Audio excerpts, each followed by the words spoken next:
ഇതൊരു പൊളിയായിട്ടാണ് bread chicken ലസാഗ്ന. അതിനായിട്ട് ആദ്യം ഒരു പാനിൽ ഇത്തിരി ഓയിൽ ഒഴിക്കുക, പിന്നെ ഗാർലിക് സോട്ട് ചെയ്യുക, പിന്നെ വലിയ ഉള്ളി, പിന്നെ ഉപ്പും പെപ്പറും ഇട്ട് വേവിച്ച ചിക്കൻ പൊടിച്ചിട്ട് അതിലേക്ക് ചേർക്കുക, പിന്നെ ചെറിയ പീസ് ക്യാപ്സിക്കം, ടൊമാറ്റോ പേസ്റ്റ് ഇതൊക്കെ കൂടിയിട്ട് കുറച്ച് മുളക് പൊടി, പെപ്പർ, പിന്നെ ഒറിഗാനോ, ഇത്തിരി ഉപ്പ്, പിന്നെ ചില്ലി ഫ്ലേക്സ് ഇട്ട് മിക്കം കൂടി ഒന്ന് മിക്സ് ആക്കാം.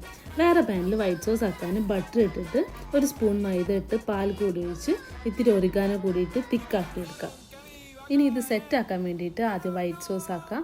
അതിൻ്റെ മേലെ ബ്രെഡ് ഞാൻ പീസാക്കി സൈഡിലൊക്കെ ഫില്ലാക്കിയതാണ്. പിന്നെ അതിൻ്റെ മേലെ ഈ ചിക്കൻ മസാല, പിന്നെ വീണ്ടും വൈറ്റ് സോസ് ആഡ് ആക്കുക, അതിൻ്റെ മേലെ ബ്രെഡ് വയ്ക്കുക, പിന്നെ ഈ ചിക്കൻ മസാല, പിന്നെ അതിൻ്റെ മേലെ വീണ്ടും വൈറ്റ് സോസ്, പിന്നെ കുറച്ച് മൊസറല്ല ചീസ് കൂടി ആഡ് ചെയ്യുക ഏറ്റവും മേലെ. പിന്നെ ഈ ചീസ് ഒന്ന് മെൽറ്റ് ആവാൻ വേണ്ടി ജസ്റ്റ് ഒന്ന് എയർ ഫ്രയറിൽ വെക്കുക. അപ്പം അത്രയേ ഉള്ളൂ. എല്ലാവരും ഇത് ട്രൈ ചെയ്യുക, നല്ല ടേസ്റ്റാണ്.